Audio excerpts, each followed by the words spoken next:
It is Ask the Mayor on KWBE with Beatrice Mayor Bob Morgan. And Mayor, it's kind of a rude awakening this morning getting up in this weather, wasn't it? Good morning, Doug. You know, it was. I got up, and of course, the dog has to go out and for a walk every morning. That was a little brisk. Short walk today, I imagine. It was a little shorter, yeah. And I bundled up. But, I have to tell you, as I was driving down here to be on the show, I hear a cheery voice on KWBE going, and it's now 10 below, so we're making progress. Yeah. And I'm going, oh, I really didn't check the temperature. So now once I knew it was 10 below, I felt cold. When you start looking at minus degree warmer readings as good, that's there's something wrong with me, I think. But it's 15 below, I think, was as low as it got this morning, and a wind chill probably another 10 degrees below that. So February just throws that at you. I mean, February, you just never know what you're going to get. Yeah.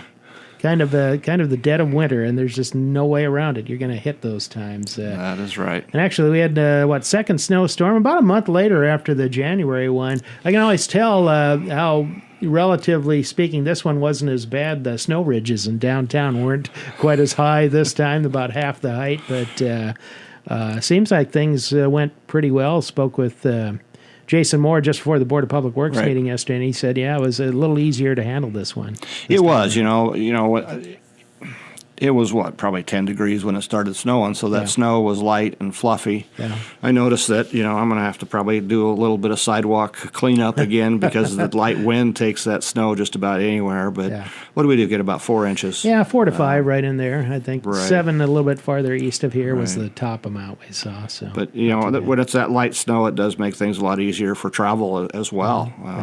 But once again, the street department and all the guys that drive all the equipment did a really good job and got out there, and I think you'll probably see the ridge is gone probably by morning. Yeah, I think I would imagine that they weren't out this morning. I think they were using a grader, kind of shaping some downtown areas, taking a little more snow away. But that won't be too long. Those things will be gone again. So and the nice thing is, it's not gone today, but we also know that it takes some time to get all the snow off all the sidewalks, and the business owners are able to push that into the pile, and so that helps clean everything up in a hurry. Yeah, Jason said they were able to get into residential areas a little earlier than normal yesterday since there wasn't quite as much snow, and the wind was down a little bit. So all in all, if you have to have a winter storm, it wasn't too bad of one. But that's kind of the one to have. And now maybe now we're just done. Yeah. Of course, a little bit more this weekend, maybe, though. You never know.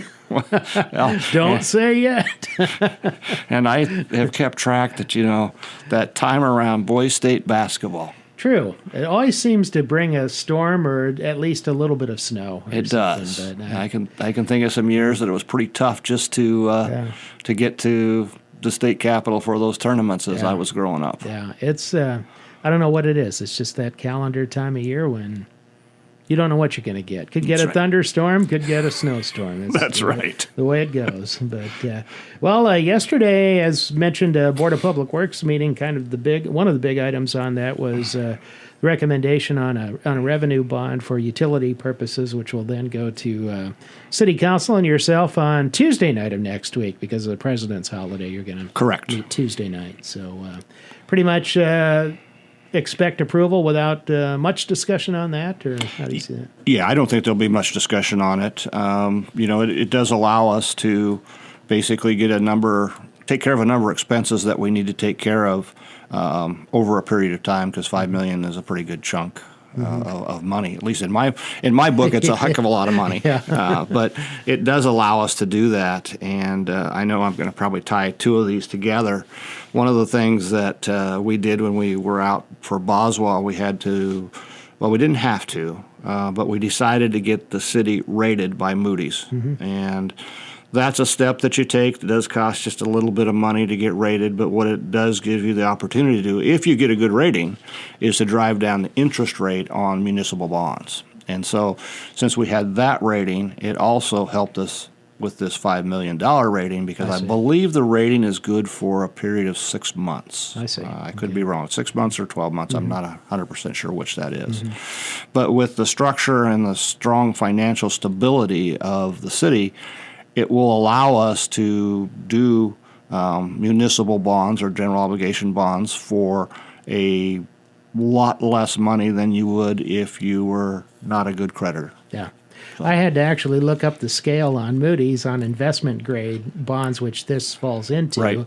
And you were one step down from the highest rating you can get. So that says a lot about how you handle things.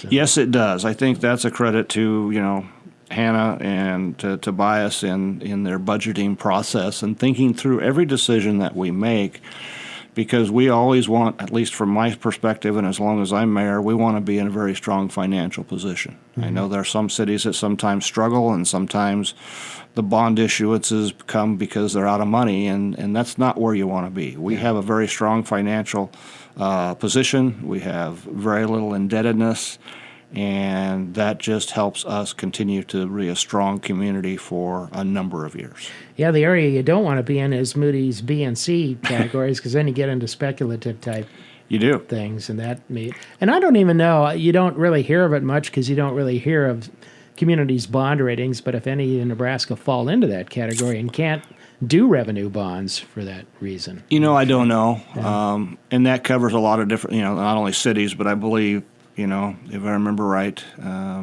also financial institutions, also educational institutions, and a number of those others.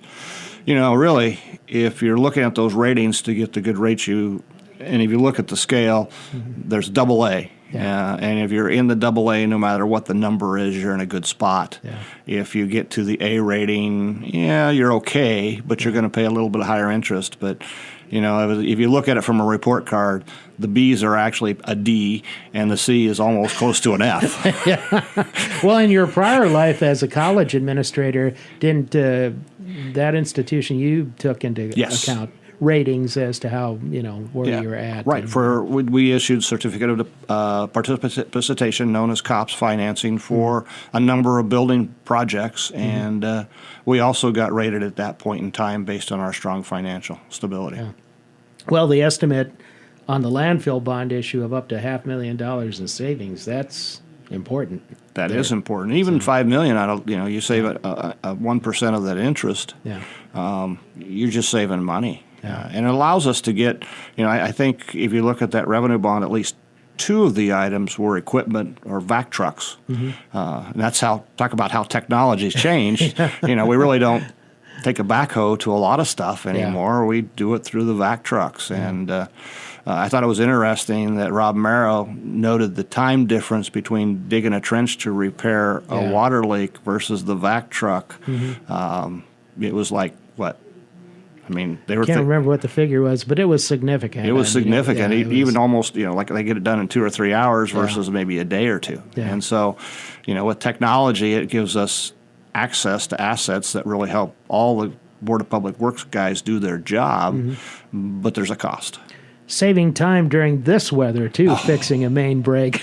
Add to that, having crews out in there, that's got to be a tough job. That's not easy. There's a lot of jobs, the Board of Public Works and the city, that really go to mention that they go the extra mile. Because, yes, you have protective clothing, but when you're down in that hole and the water is leaking, you're going to get wet. And at 10 below zero, you're going to have ice all over yourself by the time you get out of that hole. That's true. Firefighters, too, fighting some of the house fires lately. That can be a hazardous thing, and they put up same thing. They do. Things like they that. do. As far as the revenue bond issues, not only on the landfill, but then also the utilities purposes, you really won't find out what your interest rate is right until that time of issue. Then is that pretty much, or do you have kind of an idea? We'll have an idea ahead of time before the issuance go out. I thought it was an interesting point. We talk about the bonds and they go out, and I thought it was interesting to hear. Bob Moran is the chair of the BPW, who lives in the financial world, note that probably most of these are going to get bought up by bigger institutions, and that you and me probably won't have the opportunity to buy those bonds. Yeah, I think in this case it was a company through First National of Omaha? Yes. That's right. So, so a lot of institutional borrowing. Right. Or, purchasing. Purchasing power of those bonds. Okay. So, I thought that was an interesting sidebar conversation, because I always wondered who was buying those bonds. Yeah. In some cases, I would imagine they are offered to local investors or companies or whatever to sell. I think there are. I mean, I think it's one of those opportunities that people have for investments. I'm not as savvy on the investment world as I need to be, but I guess I won't buy any of those bonds. I just always look at the figure, and if it keeps going up while I hold it, that's good. That's right. That's exactly the only thing right. I know about it. 8:42 is our time on Ask the Mayor. We'll have more in just a moment. Back on Ask the Mayor today with Beatrice Mayor Bob Morgan. Just briefly, we referred to fires, house fires that have happened lately. Just kind of a string of bad luck here since about December. I think there's been 4 structure fires in the town, a couple of them quite serious with a lot of damage. I guess it's kind of a time to remind people during the heating season, for one, if you're using portable units, make sure you keep them free of things. But a lot of these have been electrical in nature, accidental, and I guess every town maybe struggles a bit with that because of the age of housing. I think so. The age of housing and the loads probably on the electricity. I know that when it's cold and you have a space heater, you need to really make sure what's surrounded it. And I guess again, how many space heaters are you running off of your electrical box based on, again, the age of your house and the size of the box. Goodness gracious, you want to stay warm in this weather, but on the other side of the coin, you just really need to be careful as you bring in those type of optional heating things. I commend the fire department. Again, we talk about, as we mentioned before, fighting a fire on a 10 below zero morning is just dangerous. Yeah. Kudos to them, because a couple of the most recent ones, one was at 10 at night and the other was 1 in the morning. Yes. So when you're going out there and you got to be quick about it to get there, it's not easy, that job either. It is not. And then you also have to, as we all know, if you try to do something in the dark, even if you have a flat tire and change your tire, it's a lot harder in the dark than it is during the day. So, that just adds another layer of complexity. Yeah. It kind of just jogged my memory, the program that you're doing through Southeast Nebraska Development District, where you have the housing rehab up to a certain amount, $25,000. Is something like that, like electrical facilities, is that eligible under something like that? I'm not for certain on that. I'm pretty sure it is. Okay. I mean, I think that I think it's pretty much trying to bring an older home up to the standards that you need to have, and I certainly would think electrical is one of those things that you would look at. Yeah. Might be worth checking into Absolutely, for a homeowner if they, have some thought that, hey, maybe I need to do some rehab and I need some help on that. That's right. It was up to $25,000. Yeah, $24,999 because it can't go above 25. Yeah, and you guys can't even know by a city who it is. No, why is that, essentially? The reason is as it's written, they don't want any type of discrimination. Whether it's in an older neighborhood or a newer neighborhood or who owns it or who doesn't own it. They just want it to be an anonymous application that goes through SEND that then forwards it to us, so we don't even know the address, let alone who has applied, and they believe that just gives everybody a more fair opportunity or shot. I've never known us to discriminate, but this is just a safeguard that they have, and I'm glad that safeguard's there. The only time you would know about it when the project is completely done, I suppose, if you learned of it or something. If we learned of it, or as you drive through, I've seen in some older neighborhoods some houses that have really done a good job of being redone, and I'm thinking, maybe that's what what that money went for. And when you think about it, I think, I don't know, I know there's a lot of people who flip houses, and so I want to give them credit too. But I also think I've seen, as I've driven through the neighborhoods, some neighborhoods that have really been enhanced by some of the SEND money that has helped them put in new siding, roofs, windows, those type of things. Is there a potential for another round of that, or do you have to wait in line from maybe other communities that want to tap the same program? I don't know if there's going to be another issuance or not. I think we asked that question when the gentleman was there, and I think that, and he said, well, we don't know. Okay.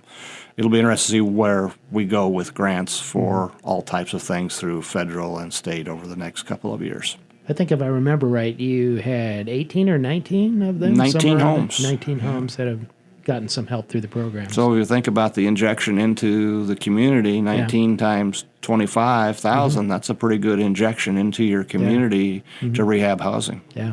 and the jobs it provides. And Absolutely. the work. So. I think we talked about this some time back, but at the point where you elevated Jay Murphy to interim police chief rather than director of the police department, anything new on there as far as timetable, as far maybe establishing a chief position again, or how are you seeing that? Well, the chief position is a civil service position, and so we do need to go through the civil service process. The position will be advertised. There will be, I believe, a testing process that goes through, and people may or may not know we have a civil service commission, which is 3 people in the community that will sit and evaluate the candidate or candidates and the testing and those type of things, and go through the interview process, and then we'll forward a name or names to us. And I think they have a meeting coming up on possible rules revision or something. Yes, but, they do. They do. Not too distant future. I think in the next couple of days, and so that's another, step as you go through fire. The fire department and the police department are civil service appointed, and so Jay will be going through that process. I see, and it's like what, 3-4 member board? Is that it? Or I believe it's a 3-member board. 3-member. Okay, so I have to go through that. So stay tuned on that one as far Absolutely, as it will be moving along. naming of a chief. Okay. Back to, we were talking about the vac trucks in the water department. The water main breaks recently again. What timing, and there's nothing you can really do about it if you have lines that are a certain age. Sometimes you run into those problems, and I don't know if freeze-thaw has anything to do with it, but I know you've faced some years in town where you saw quite a few of those in the winter. So. And, as you think about when the town was founded and then probably when they put down water mains in a number of neighborhoods, they're like all of us. They don't last forever, and sometimes you have to repair them. And I think the freeze-thaw must do something to it, because I think we see a lot more water main breaks in the wintertime that have to be fixed. The city has always kind of scheduled in some replacements, and of course you did the big downtown project in these past 2 or 3 years, but how important is that to stay up with that? I know you can't do a ton of them each year, but if you kind of keep chipping away at it, has that made it a little bit easier? It certainly has helped water main breaks. We still have them. I think we would have 3 of them in the last 2 or 3 weeks. Yeah, something like that. So. But one of the things that I've always said is infrastructure is so important, and what's in the ground or underneath the ground that provides electricity or water is so valuable to the community. So, I think they've done a pretty good job, and I know Rob is looking in how do we continue to do proactive maintenance versus reactive, and I think they're doing a good job of that. For most residents, it's kind of out of sight, out of mind. We don't see it, so we kind of take it for granted, I think. We do. Electric department's probably the one where you notice it more because you have a power outage and you can flip your switch. Even when I know the power's out in hours, I'll go try to turn the lights on and they don't come on. So that's no more noticeable. But typically, water's pretty reliable. When you turn the faucet on, there it is. Yeah. All takes money to keep those systems operating. It certainly does. It does. Back to wrap up our Ask the Mayor program today with Mayor Bob Morgan in just a moment. About 5 minutes left today on Ask the Mayor with Mayor Bob Morgan. And maybe just a quick legislative note. There was I think it was on the floor of the legislature this week, advanced to round 2, a bill that deals with municipalities in 3 ways. But one section of that bill was I believe, to expand or look at expanding the flexibility on LB 840 programs so that you could do retail projects more. I don't know a whole lot about it other than to say it does propose a change there. Is that something right now that would be useful, do you think, to Beatrice? Absolutely. I mean, LB 840 is such a valuable tool when you're trying to be able to help business and industry come to your community. And I know LB 840, a perfect example, is some of that funds are going to be used to help with the Hoppy as they come and redo the Kensington, which sits on the corner, a great corner of the intersection there. But again, the more LB 840 can go for the smaller operations, the better that is too. So that's just a really strong tool. Between LB 840 and tax increment financing, or known as TIF, those are probably our 2 main I don't know if we'll call it carrots, but opportunities that we have to bring and help business. Yeah. And I think that was an Urban Affairs Committee sponsored bill, Right. which tells you that there's wide-ranging interest in this from more than one just area of the state. And that, so. Absolutely. Absolutely. Yeah. Next Tuesday night, Yes. City Council meeting, and one of the issues on there is the Safe Streets for All initiative. This is a situation where you employed a consulting firm to Yes. help you with this. Tell us what'll go on Sure. on Tuesday night. And remember, it is Tuesday night. Yeah. President's Day is Monday. So. And there will not be a work session at 6, well, but there will be a city council meeting at 7. We hired JEO to do a Safe Streets for All plan. And basically, JEO came in and they studied all of our streets, intersections, and those type of things.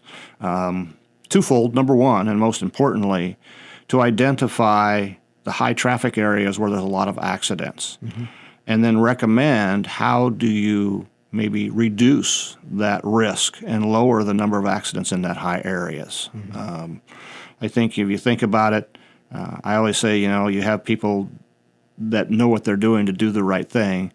And we really don't have anybody who is a traffic study expert the way JEO has in their firm. So they've gone in and they've studied, a lot of the areas where there's been some accidents, but there's also, they studied most of the streets, and they develop a plan as we would redo areas. We would follow that plan to increase the safety for all in the community. And so, it's no surprise. A lot of our accidents happen. I guess a lot of people call it fast food row. And in between Lincoln and Monroe on 6th Street. Yeah. I mean, when you think about the number of cars that it carries and people are dodging in and out and those type of things. So they took a look at that area. We think about the Lincoln Street, we studied that. The nice thing about the Safe Streets for All, this is the study. Then there will be grant funds for implementation. And so once you've got the Safe Streets for All plan together, you can apply for state and federal financing or funding through grants to help you do those. One of the target areas we certainly would like to do is continue, since we've done the study and the design for Lincoln Street, that might be a great way that we can apply for some funds to help us complete that long project over a long period of time. The traffic safety with vehicles, is there a pedestrian component to it too, or do you anticipate that there might be some suggestions and that in terms of like maybe additional trails or trails in different areas? Probably not trails in different areas. It will certainly, we'll talk about where there's pedestrian risk in areas and crossings that we can improve. But as far as trails and trail access, that would be probably a whole different type of study. Yeah. So, you mentioned you would be able to then make decisions as for applying for grants, and I think of the kind of the scenario we're facing now. Are you sure there will be grants there? As city officials, do you think about that? Are there changes that might affect what you could do at the local level? Well, yeah. I mean, there's always that risk of grants kind of drying up. I guess that's the best word to say. But I think overall there's still going to be grant opportunities. And the thing about Safe Streets for All, if you don't do the plan, you can't apply for grants. I see. And I will say that we're one of the fewer communities in the state of Nebraska that have already stepped up and done the plan. So if nothing else, it puts us in the front of the line to get a grant if one comes available. You're a step or two ahead of other communities. Yep. Okay. All right. Well, we will see you then Tuesday night. Tuesday night, 7 o'clock. 7 o'clock. Still trying to get you to go to 6 p.m. meetings. That's a topic for another day. Another day, yes. There you go. Mayor Bob Morgan with us here on KWBE Beatrice.